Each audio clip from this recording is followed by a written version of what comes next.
तीनों देशों के विदेश दौरे पर हैं पीएम मोदी। आज से 10 जुलाई तक ऑस्ट्रेलिया के मेलबर्न में रहेंगे प्रधानमंत्री। ऑस्ट्रेलिया के गवर्नर जनरल सैम मोस्टन से मुलाकात करेंगे। आज तीनों जिलों का दौरा करेंगे सीएम योगी आदित्यनाथ। बनारस, मिर्जापुर और चित्रकूट में रहेंगे मुख्यमंत्री। कई विकास परियोजनाओं की बड़ी सौगात देंगे सीएम।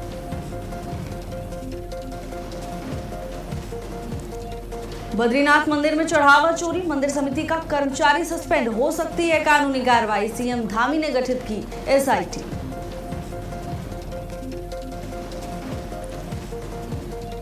चढ़ावा चोरी के आरोपों में घिरे चंपत राय का एसआईटी को जवाब। अनिल मिश्रा पर लगाए गंभीर आरोप, कहा बिना मेरी जानकारी के बैंक से हुआ करार। दिल्ली में लगातार दूसरे दिन शुरू हुई बारिश। एनसीआर में कल तक के लिए बारिश का येलो अलर्ट। 13 जुलाई तक हल्की बारिश का अनुमान।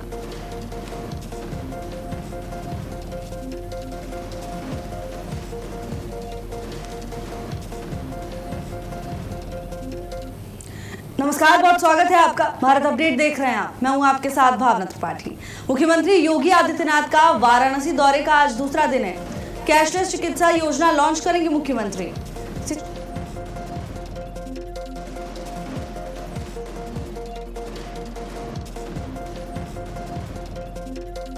शिक्षकों को कैशलेस इलाज मिलेगा, ये बड़ी सौगात आज मुख्यमंत्री की ओर से दी जाएगी। 7.89 लाख से ज्यादा लाभार्थियों का पंजीकरण। माध्यमिक शिक्षकों के लिए भी पोर्टल खुला है। ऑनलाइन पंजीकरण की सुविधा अब शुरू हो चुकी है और साथ ही शिक्षकों के परिवारों को भी स्वास्थ्य सुरक्षा दी जाएगी। शिक्षक दिवस पर हुई घोषणा अब लागू की जा रही है। तो देखिए, शिक्षक दिवस पर ये बड़ी सौगात दी गई थी, लेकिन अब से प्रभाव में आ गई है। अब से ये घोषणा लागू हुई है। लाखों अभ्यर्थियों का, लाखों लाभार्थियों का पंजीकरण। माध्यमिक शिक्षकों के लिए भी पोर्टल खुल चुका है। पंजीकरण के लिए ऑनलाइन पंजीकरण की सुविधा भी मिलेगी, यानी अगर ऑफलाइन संभव नहीं हो पाता है तो आप ऑनलाइन माध्यम से भी पंजीकरण करवा सकते हैं। और इतना ही नहीं, शिक्षकों के परिवारों को भी स्वास्थ्य सुरक्षा दी जाएगी। शिक्षक दिवस पर घोषणा हुई थी, अब इसे लागू किया जा रहा है। तो देखिए, मुख्यमंत्री योगी आदित्यनाथ का वाराणसी दौरा बेहद खास माना जा रहा है। आज सीएम के वाराणसी दौरे का दूसरा दिन है, जहां सीएम कैशलेस चिकित्सा योजना लॉन्च करेंगे और इसका सीधा लाभ मिलेगा शिक्षकों को। शिक्षकों को कैशलेस इलाज मिलेगा। बता दें कि शिक्षक दिवस पर ये घोषणा की गई थी और अब ये लागू हो रही है। सीधा लाभ मिलेगा शिक्षकों को और इतना ही नहीं, शिक्षकों के परिवार को भी स्वास्थ्य सुरक्षा दी जाएगी। यानी शिक्षक तो लाभार्थी हैं ही, साथ ही उनके परिवार के सदस्य भी इस लाभ के लिए एलिजिबल हैं, पात्र हैं। और ये घोषणा शिक्षक दिवस के अवसर पर की गई थी, जो कि अब लागू की जा रही है। आज मुख्यमंत्री योगी आदित्यनाथ के वाराणसी दौरे का दूसरा दिन है और ये दौरा बेहद खास माना जा रहा है। देखिए, पहले दिन भी मुख्यमंत्री कई महत्वपूर्ण कार्यक्रमों में शामिल हुए और अब दूसरे दिन भी मुख्यमंत्री बड़ी सौगात देंगे। वहीं मुख्यमंत्री के दौरे को देखते हुए प्रशासन पूरी तरह से अलर्ट मोड पर है। सुरक्षा के चाक चौबंद इंतजाम किए हुए हैं। सीएम योगी के वाराणसी दौरे का दूसरा दिन बेहद खास माना जा रहा है। शिक्षकों को बड़ी सौगात मिलने वाली है। हालांकि शिक्षक दिवस पर यह घोषणा की गई थी, लेकिन अब से इसे प्रभाव में लाया जाएगा। ये घोषणा अब धरातल पर लागू होती हुई दिखाई देगी। माध्यमिक शिक्षकों के लिए भी पोर्टल खुला है। ऑनलाइन माध्यम से भी आप अपना पंजीकरण करवा सकते हैं।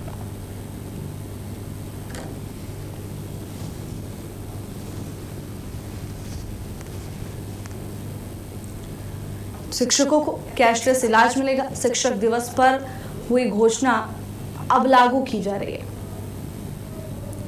सीएम योगी आदित्यनाथ के वाराणसी दौरे का दूसरा दिन, शिक्षकों को बड़ी सौगात देंगे मुख्यमंत्री योगी आदित्यनाथ।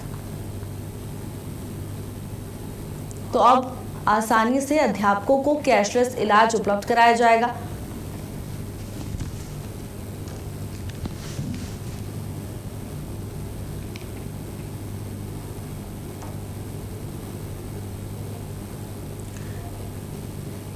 शिक्षकों को कैशलेस इलाज मिलेगा। मुख्यमंत्री योगी आदित्यनाथ के वाराणसी दौरे का दूसरा दिन है और देखिए, शिक्षक दिवस के अवसर पर ये घोषणा की गई थी, लेकिन अब से ये लागू किया जाएगा और अब इसका लाभ शिक्षकों को मिल सकेगा। साथ ही शिक्षकों के परिवार के सदस्यों को भी स्वास्थ्य सुरक्षा दी जाएगी। यानी शिक्षकों को तो लाभ मिलेगा ही, साथ ही उनके जो परिवार के सदस्य हैं उनके लिए भी ये बड़ी सौगात।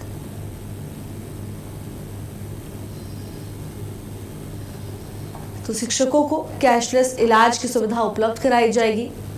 मुख्यमंत्री का ये वाराणसी दौरा कई मायनों में बेहद खास माना जा रहा है।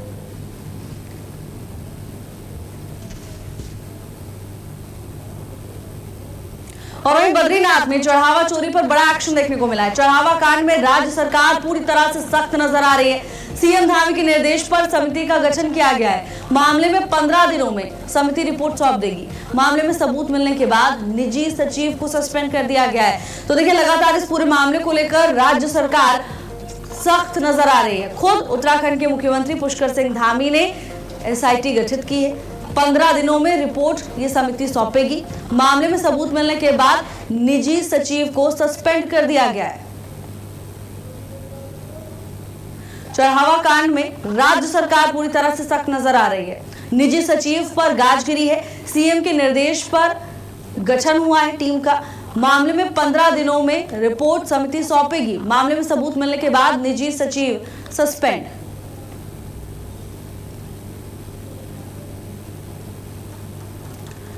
तो देखिए, बद्रीनाथ में चढ़ावा चोरी मामले पर बड़ा एक्शन लिया गया है। निजी सचिव पर बड़ी गाज गिरी है, सस्पेंड कर दिया गया है, सस्पेंशन की कार्रवाई हुई है। चढ़ावा कांड में राज्य सरकार पूरी तरह से सख्त नजर आ रही है। और देखिए, अभी 15 दिन का समय है। इन 15 दिनों में समिति रिपोर्ट सौंपेगी। सीएम पुष्कर सिंह धामी की ओर से निर्देश दिए गए जिस पर समिति का गठन किया गया है। और अब इस पूरे मामले में बड़ी कार्रवाई देखने को मिलेगी क्योंकि मुख्यमंत्री सख्त नजर आ रहे हैं इस पूरे मामले पर। देखिए, लोगों की आस्था से जुड़ा हुआ विषय है और ऐसे में बेहद संवेदनशील हो जाता है ये पूरा मामला। लगातार अब इस पूरे मामले को लेकर राज्य सरकार अलर्ट मोड पर और सख्त नजर आ रही है। मुख्यमंत्री ने साफ कहा है कि जो भी दोषी पाया जाएगा उस पर कड़ी कार्रवाई तय है। चढ़ावा कांड में राज्य सरकार का रुख सख्त नजर आ रहा है और कड़ी कार्रवाई के निर्देश राज्य सरकार की ओर से दिए गए। सीएम धामी के निर्देश पर एक समिति भी गठित की गई है।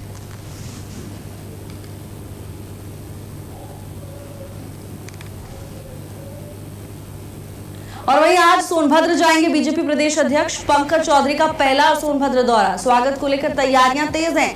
बीजेपी कार्यकर्ताओं में उत्साह देखने को मिल रहा है। संगठन ने बैठकों का दौर शुरू कर दिया है। तो देखिए, चुनाव को देखते हुए भारतीय जनता पार्टी पूरी तरह से एक्टिव नजर आ रही है। पंकज चौधरी का पहला सोनभद्र दौरा है। आज सोनभद्र जाएंगे बीजेपी प्रदेश अध्यक्ष और इसी को देखते हुए कार्यकर्ताओं में, समर्थकों में उत्साह की लहर देखने को मिल रही है। बता दें कि ये पंकज चौधरी का पहला सोनभद्र दौरा है। स्वागत को लेकर तैयारियां तेज हैं। भव्य तैयारियां की गई हैं पंकज चौधरी के प्रथम आगमन को देखते हुए।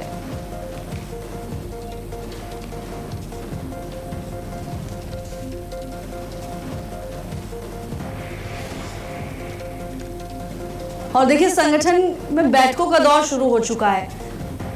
वहीं आज बीजेपी प्रदेश अध्यक्ष पंकज चौधरी सोनभद्र पहुंचेंगे जहां उनके स्वागत को लेकर तैयारियां तेज हो चुकी हैं। कार्यकर्ताओं और समर्थकों में उत्साह देखने को मिल रहा है।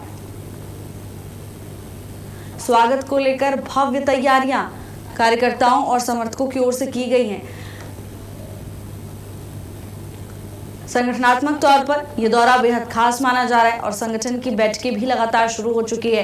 देखिए, 27 में चुनाव है और उससे पहले भारतीय जनता पार्टी की ये पूरी कोशिश है कि हर क्षेत्र में, हर इकाई में संगठन मजबूत हो, बूथ स्तर तक संगठन की पकड़ हो। ये कोशिश है भारतीय जनता पार्टी की, जिससे चुनाव में एक बार फिर से बाजी मार सके। तो इसी रणनीति के तहत लगातार शीर्ष नेतृत्व और तमाम बड़े दिग्गजों का दौरा निर्धारित है।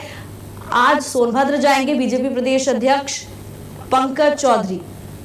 वहीं पंकज चौधरी के इस दौरे को देखते हुए कार्यकर्ताओं में उत्साह देखने को मिल रहा है। उसके पीछे सबसे बड़ी वजह यह है कि आज पहली बार सोनभद्र पहुंचेंगे पंकज चौधरी और ये पहली बार होगा जब पंकज चौधरी सोनभद्र में मौजूद होंगे। कार्यकर्ताओं से संवाद करेंगे, समर्थकों से संवाद करेंगे और उन्हें 27 के लिए तैयार किया जाएगा, प्रोत्साहित किया जाएगा।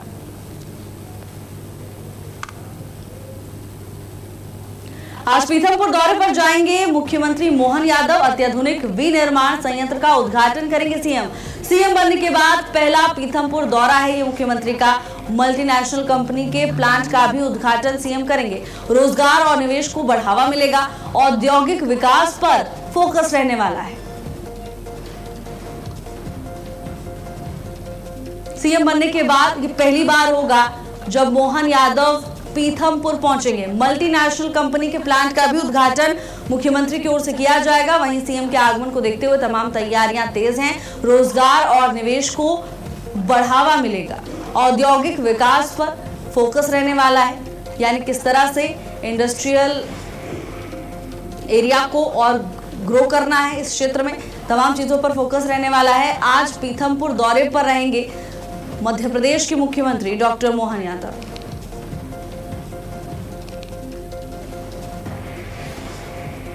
और वहीं मिर्जापुर में जिम से जुड़े कथित धर्मांतरण और ब्लैकमेलिंग मामले में जिला प्रशासन ने बड़ी कार्रवाई की है। मुख्य आरोपी इमरान खान की भरौंदा स्थित 2 संपत्तियों को गैंगस्टर एक्ट के तहत कुर्क कर दिया गया।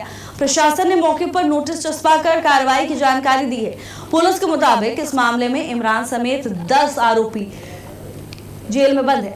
आरोप है कि जिम की आड़ में युवतियों को फंसाने और ब्लैकमेल करने जैसे गंभीर मामलों में कार्रवाई की गई। पुलिस ने इमरान के विदेश भागने की आशंका पर लुकआउट नोटिस जारी किया है और इसे दिल्ली एयरपोर्ट से गिरफ्तार किया था। अब मामले में आगे की कानूनी कार्रवाई जारी है।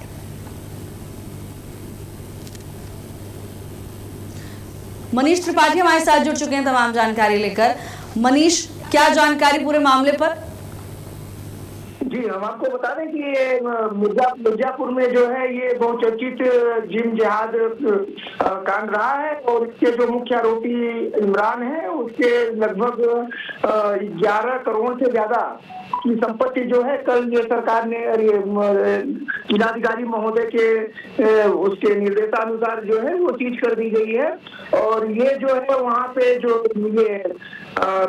जिम जिहादी थे, ये जैसा कि आप लोग जानते हैं कि यहाँ पे जो है पूरी तरह से इन लोगों ने पुलिस को परेशान कर रखा था और इन लोगों ने नया पैतरा चल के रखा था कि जो वहाँ पे इनकी जो आदमी जिम बना के रखे थे, यहाँ पे जो आती थी औरतें आती थी, हिंदू औरतें आती थी, उनको ये निशाना बनाया करते थे। जी मनीष, अब कानूनी कार्रवाई क्या कुछ हो रही है इस पूरे मामले में? जांच का दायरा आगे कहां तक बढ़ सकता है मनीष? जैसा कि हम आपको बता देंगे 10 लोग तो पहले ही गिरफ्तार किए जा चुके हैं। ये इमरान जो है ये विदेश भागने की फिराक में था और इसको लुक आउट नोटिस जारी करके इसको जो है पत्नी और बच्चे के साथ में इसको गिरफ्तार किया गया था दिल्ली एयरपोर्ट से। उसके बाद पुलिस जो है लगातार कार्रवाई इनके ऊपर कर रही है और करने के बाद जो है गैंगस्टर लगाया गया इन लोगों के ऊपर और जो है इनकी जो है संपत्ति को चिन्हित किया गया है। ये लोग एकदम गरीब आदमी थे, कोई पैसा इनके पास नहीं था, लेकिन इनके पास लग्जरी गाड़ियां थी, जिसके माध्यम से ये जो है लड़कियों को, हिंदू लड़कियों को जो है बदलाते थे और उनसे जो है गलत काम करते थे और उनका वीडियो बना करके धर्म परिवर्तन करवाते थे और उसके बाद जो है कलमा पढ़वाते थे और मजारों और मस्जिदों में भी ले जाने की ये कोशिश करते थे। और उसके बाद सबसे महत्वपूर्ण चीज ये है कि इनको जो है पकड़ा गया है और पकड़ने के बाद सब के सब जो है इस समय जेल में है और यहाँ पे जो है जिला जज ने इनकी जो है डेट को खारिज कर दिया है और कल लगभग 13 करोड़ की संपत्ति बताई जा रही है, इसको जो है जिलाधिकारी महोदय ने पूर्ण कर दिया है। जी, कब से ये चल रहा था और संज्ञान में कैसे आया ये मामला प्रशासन के पास? क्या इसको लेकर कोई जानकारी है? जी, हम आपको बता दें कि आयरन फायर और ये जो है आधुनिक जिम बना के लोग तो जिम बना करके रखे थे। तो उसमें जो है एक लड़की ने पहले आकर के जो पुलिस को शिकायत की कि हमारे साथ ये गलत किए हैं और उसके बाद जो है हमारा वीडियो बनाए हुए हैं और उसके बाद जो है ये हमारे साथ जो है प्रॉब्लम कर रहे हैं। उसके बाद पुलिस ने तो इसको एक सामान्य घटना समझी और उसके बाद जो है लेकिन जैसे पुलिस जो है तफ्तीश करती गई, पुलिस के पैरों तले जमीन जो है खिसकना शुरू हुआ। उसके बाद जो है एक लड़की के बाद जो है तकरीबन दर्जनों लड़कियां सामने आई, उन्होंने अपनी आप बीसी बताई। इसमें एक पुलिस का जो है कांस्टेबल भी था, वो जो है मुसलमान है और उसके बाद जो है उसने एक हिंदू लड़की से जो है धर्म परिवर्तन करा करके दूसरी शादी भी की थी। उसको जो है पकड़ करके जो है जेल भेजा गया है। और इस पूरे मामले में आप नजर बनाए रखिएगा आगे क्या कुछ होता है। धन्यवाद आपका तमाम जानकारी के लिए। और वहीं श्रावण मास को लेकर काशी विश्वनाथ धाम में तैयारियां प्रशासन ने पूरी कर ली हैं। 30 जुलाई से शुरू होने वाले सावन को लेकर प्रशासन ने श्रद्धालुओं की सुविधा और सुरक्षा के लिए खास इंतजाम किए हैं। मंडलायुक्त एस राजलिंगम और पुलिस आयुक्त मोहित अग्रवाल ने समीक्षा बैठक की सभी विभागों को समन्वय के निर्देश दिए हैं। धाम परिसर में भीड़ प्रबंधन, सीसीटीवी, पेयजल, चिकित्सा सुविधा और साफ सफाई पर विशेष फोकस रहने वाला है। श्रद्धालुओं के लिए एयर कूलर, ORS और मेडिकल टीम की व्यवस्था की जाएगी। विशेष दर्शन और प्रोटोकॉल दर्शन पर रोक रहेगी। प्रतिबंधित सामान लेकर प्रवेश नहीं मिलेगा। चारों श्रावण सोमवार पर विशेष श्रृंगार और 27 अगस्त को झूला श्रृंगार किया जाएगा। प्रशासन ने श्रद्धालुओं से सहयोग की अपील की है। तो देखिए, श्रावण को लेकर प्रशासन पूरी तरह से अलर्ट हो गया है, एक्टिव हो गया है और श्रद्धालुओं को किसी तरह की समस्या ना हो, इसको लेकर तमाम तैयारियां लगभग पूरी की जा चुकी हैं। श्रद्धालुओं के लिए मूलभूत सुविधाएं पूरी तरह से दुरुस्त की गई हैं, जिनमें एयर कूलर, कहीं ऐसा ना हो कि भीड़ ज्यादा बढ़ जाए और इसकी वजह से कंजेशन हो, लोगों को सांस लेने में परेशानी ना हो, इन तमाम चीजों का ख्याल रखा जा रहा है। एयर कूलर से लेकर पेयजल, तमाम व्यवस्थाएं पूरी की जा चुकी हैं। वहीं कानपुर में कस्तूरबा गांधी विद्यालय से जुड़ी जमीन को लेकर विवाद अब लगातार गहराता जा रहा है। आरोप है कि 1948 में नगर पालिका की ओर से अधिग्रहित जमीन जो अब केडीए के अधिकार क्षेत्र में है, उसे नियमों के खिलाफ ट्रांसफर करने की कोशिश की गई। मामला इलाहाबाद हाईकोर्ट तक पहुंच चुका है, जहां केडीए की कार्यप्रणाली पर सवाल उठे हैं। बताया जा रहा है कि पहले एक रजिस्ट्री निरस्त की गई थी, लेकिन बाद में 2021 में उसी जमीन को लेकर दोबारा एग्रीमेंट किया गया। अब विवादित जमीन पर निर्माण कार्य जारी है। केडीए ने मामले की जांच OSD को सौंपने की बात कही है। वहीं शिकायतकर्ता निर्माण रोकने और कार्रवाई की मांग कर रहे हैं। तो केडीए जमीन विवाद में सवाल लगातार और गहराते जा रहे हैं। कस्तूरबा विद्यालय जमीन मामले को लेकर प्रशासन की जांच तेज है। हालांकि इस विवादित जमीन पर निर्माण अभी भी जारी है, ये हैरानी की बात।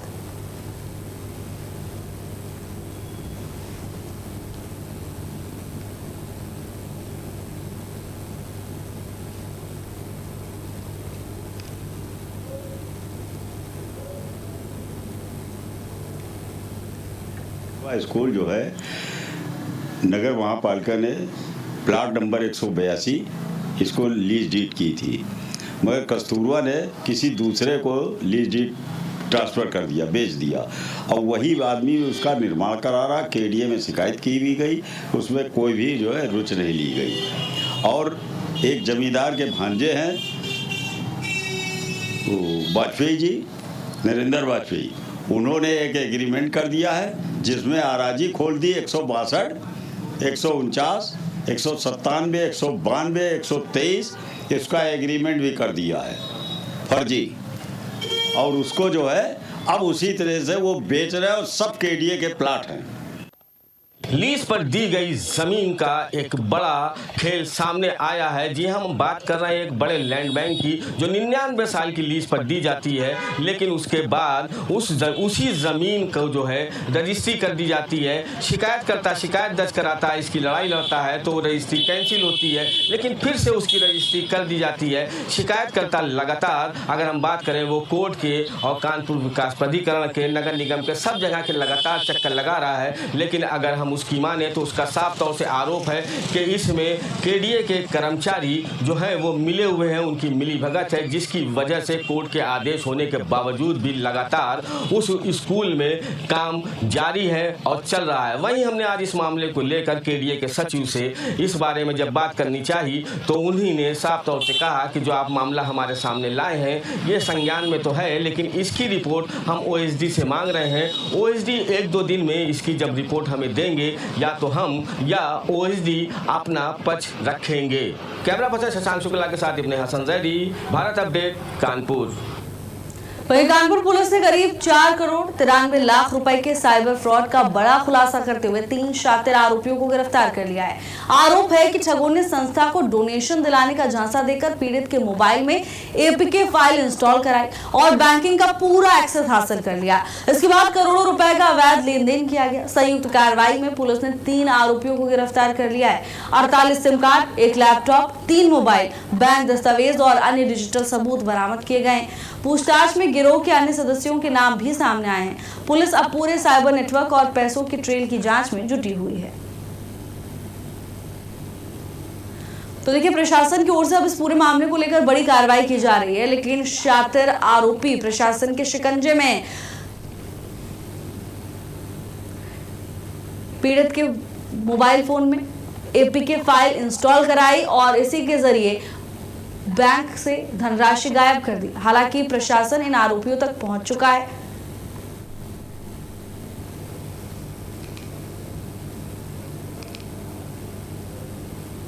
और वहीं मिर्जापुर में तालाब से मिले 31 पासपोर्ट ने सनसनी फैला दी है। बताया जा रहा है कि मछली पकड़ने के दौरान मछुआरों के जाल में गिट्टी से भरी एक बोरी फंस गई, जिसे खोलने पर उसमें बड़ी संख्या में पासपोर्ट मिले। बरामद पासपोर्ट मिर्जापुर, वाराणसी, भदोही और अंबेडकर नगर समेत कई जिलों के लोगों के बताए जा रहे हैं। मामले की जानकारी मिलते ही पुलिस मौके पर पहुंची। सभी पासपोर्ट कब्जे में लेकर मामले की जांच पड़ताल शुरू की जा चुकी है। पुलिस ये पता लगाने में जुटी है कि इतने पासपोर्ट आकर तालाब तक कैसे पहुंचे और इन्हें बोरी में भरकर पानी में क्यों डुबोया गया। मामले में जांच के बाद आगे की कार्रवाई की जाएगी। तो देखिए, उत्तर प्रदेश के मिर्जापुर से यह हैरान कर देने वाला मामला सामने आया है, जहां तालाब से 31 पासपोर्ट मिले।